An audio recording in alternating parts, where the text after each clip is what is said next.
Welcome ulit mga kasulit. So may panibago tayong video dito sa ating sulit o hindi sulit channel.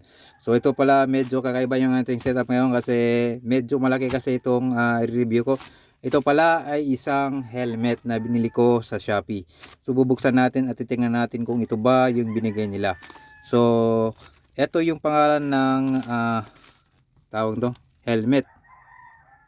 ORZ Combination Helmet Retro Street Fighter Detachable.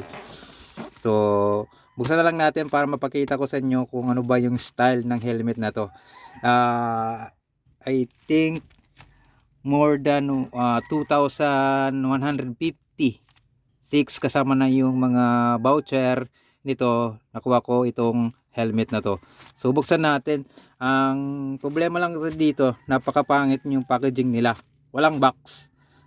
Yung store, yung binebenta nila talaga puro helmet. Pero naman, ba't ganito? Kung nagbebenta na lamang kayo sila ng helmet, dapat naman meron naman box. Hindi naman katulad nito na makita nyo yan.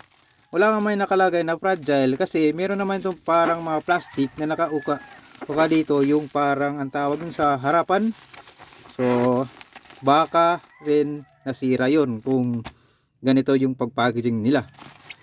So di maganda sa store na yon. So buksan na lang natin at check natin kung walang damage. Kaya tingnan nyo, kahit may bubble wrap niyan, konting kuwan na lang yan, matatamaan na yung tawag nun nung helmet sa loob. So baka sabi nila helmet kasi okay lang yan, kahit maalog.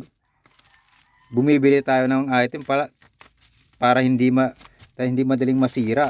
Ito baka pagpunta dito masira na. So try na lang natin buksan ito at check natin kung okay pa ba at saka kung ito ba yung binigay nila. So meron ako ditong gunting. Saan ba tayo mag-uumpisa? Ito lang. Dapat sa packaging pa lang maayos na. Ang problema hindi. Diba?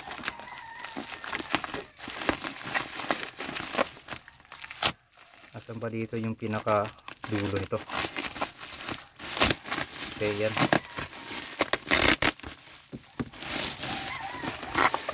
Okay, meron namang supot. Pero okay, yun. Sana walang may nasira. So I think tinanggal naman nata nila. So, okay. Walang extra naman yung meron namang tawag ito bag. So buksan natin. Ano ba to? Ay. Okay. Oops. So okay, ito yung helmet mga kasulit.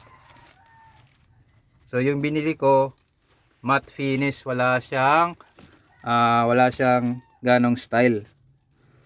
So mapapansin nyo half face, pero pwede siyang gawing full face dahil meron yan detachable face guard. Tsaka ito pala yung plastic sa ibabaw. So plastic, itong plastic oh. Yan. Sa front. Pwede naman di nating lagyan or pwede nating lagyan. So okay. So ito yung helmet. Sabi ko lang ito para mapakita nyo na lahat. So yan yung helmet. Medyo plain lang talaga siya. Saka yan may DOT daw, A, yung ICC sticker. Yan. Large pala to kasi yung ulo ko large. Kasi meron akong isa pang helmet. Wait. Ipopost ko lang to at kukunin ko yung aking lumang helmet. So okay, ito yung luma kong helmet. Yan mga kasulit. Medyo madumi na. Maraming alikabok, maraming na rin gas-gas. So kailangan ko na rin palitan to kasi matigas na yung foam sa loob. So yung brand pala nito na bili ko, yan. Virtue. Chill ka lang. So ito na yung bago natin. Bago kong helmet. So yung binili ko ito, meron kasi itong ganun din, merong removable chin guard o face guard, pero medyo mahal. Yung brand niya ay yung Geely. Geely ba yun? So yan, mahal. So ito, napaganda naman yung mga paddings niya. So tutok natin. Yan yung paddings. So makapal, meron ding dito paddings din dito sa may strap, so hindi masakit kung ilagay mo man. Then yung sa loob, yan, meron ding ang tawag, nalimutan yung tawag nito eh, para hindi mag-slide lang yung ulo mo dun sa loob. Then about pala dito, yan, meron siyang yan. So meron siyang ang tawag nito visor sa front. So yung pinili ko ganito. Yan. I think day and night ata to, pwede sa day and night. Then ano pa? So yung kanyang chin guard.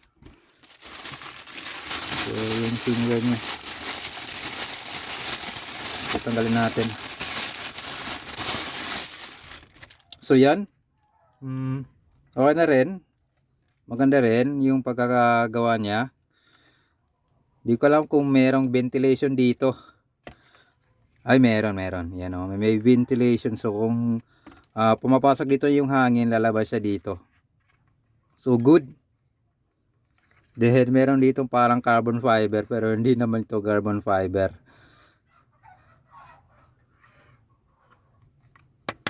Yan, plastic din. Then ano pa? So yung front, ang tawag nun, hindi ko alam kung tarang tawag dito sa front. Nalagay siya dito. So I think hindi ko na lang ito ilalagay. So kung kayo, kung gusto nyo ilagay, okay rin. So itong face guard, try natin ilagay. So meron siya ditong ito, yan, pinipindot lang. Then try natin. So yan, full face na siya at meron pang cover. So yan yung itsura niya, mga kasulit. At saka ventilation, maliban lang sa front, wala siyang ibang ventilation. Ito hindi naman to ventilation, ito yung ikakabit, ito yung ipapasok dito. So try nga natin, lagay. So okay.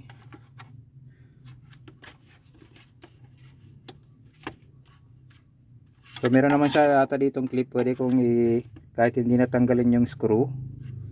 Oh, yun. Yan, pumasok na. Ito yung isa.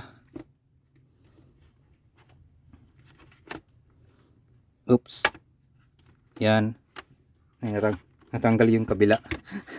Okay, try natin ulit. Then pasok natin dito yung isa. So yan. Okay. So yan yung tsura niya. Medyo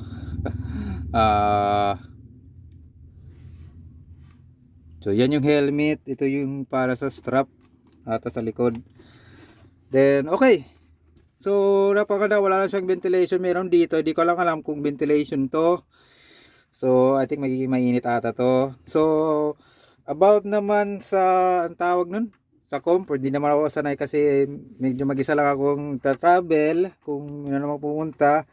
Di ko lang alam kung pwede ba to earpiece, putang lalagyan ng earpiece para sa communicator, ang tawag nun. I think wala ata, di ko lang alam, pero I think marami na, malaki naman yung space niya dito. Yan, malaki naman yung space, kasya naman ata. So okay, punta tayo sa labas at suotin ko to para mapakita ko kung ano talaga yung itsura niya. At matry ko na rin kung kasya ba ito sa ulo ko.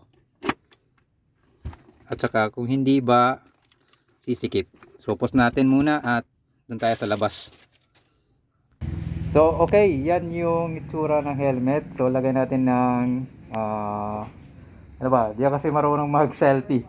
So try na lang natin ganito, pababa. So yan yung nakikita pa rin yung tawag ko mukha ko sa loob kasi hindi ito yung tinted type. So yan yung helmet. So kailangan natin tanggalin yung face guard.